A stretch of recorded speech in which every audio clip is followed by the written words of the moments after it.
Hi friends, sambar ఒక్కసారి ఇలా try చేయండి. చాలా టేస్టీగా ఉంటుంది. ముందుగా ఒక గిన్నె తీసుకొని అందులో 3/4 కప్పు కందిపప్పు, 1/2 కప్పు పచ్చిశనగపప్పు వేసుకుని ఒకసారి బాగా కడిగి వాటర్ వేసుకుని మెత్తగా ఉడికించి పక్కన పెట్టుకోండి. తర్వాత స్టవ్ ఆన్ చేసి గిన్నె పెట్టుకుని అందులో కట్ చేసుకున్న ఆనపకాయ ముక్కలు వేసుకోండి. ఆనపకాయ ముక్కలు వేసుకుని కొద్దిగా వాటర్ వేసి మూత పెట్టి ఉడికించండి. ఆనపకాయ ముక్కలు సగం పైగా ఉడికిన తర్వాత కట్ చేసుకున్న కూరగాయ ముక్కలు, ఆనియన్స్, పచ్చిమిర్చి వేసుకోండి.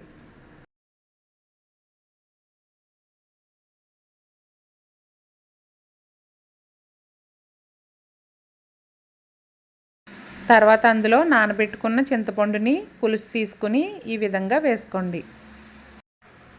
అందులో తగినన్ని వాటర్ వేసుకుని ఉడికించుకున్న కందిపప్పు, శనగపప్పు మిశ్రమాన్ని మెత్తగా మెదుపుకొని వేసుకోండి.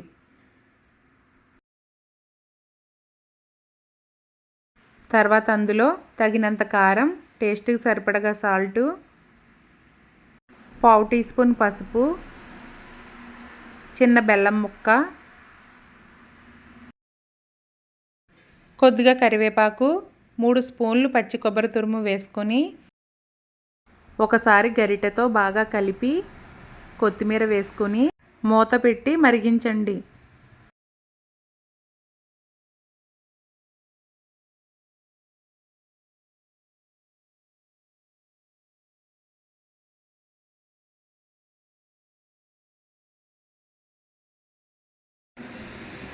సాంబార్ ఇలా మరిగేటప్పుడు ఒక చిన్న అల్లం ముక్క, వెల్లుల్లి రెబ్బల్ని ఇలా దంచుకుని వేసుకోండి.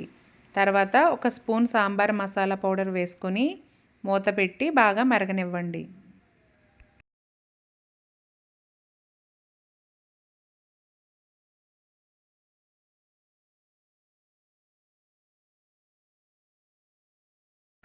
సాంబార్ ఇలా బాగా మరిగిన తర్వాత స్టవ్ ఆఫ్ చేసుకోండి. తాలింపు కోసం స్టవ్ ఆన్ చేసి ప్యాన్ పెట్టుకుని అందులో 4 స్పూన్లు ఆయిల్ వేసుకుని హీట్ చేసుకోండి.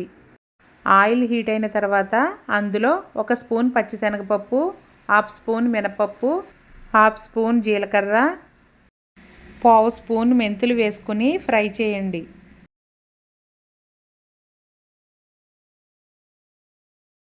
ఇవి కొద్దిగా ఫ్రై అయిన తర్వాత అందులో దంచుకున్న వెల్లుల్లి వేసుకుని ఫ్రై చేయండి.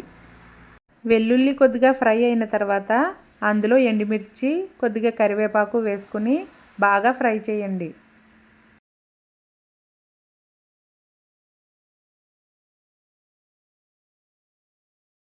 ఇలా బాగా ఫ్రై అయిన తర్వాత స్టవ్ ఆఫ్ చేసి అందులో మరిగించుకున్న సాంబార్ వేసుకోండి.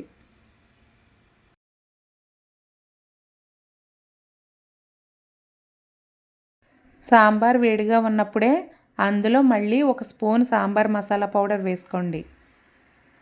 తర్వాత కొద్దిగా కొత్తిమీర వేసుకుని ఈ విధంగా గరిటెతో బాగా కలపండి.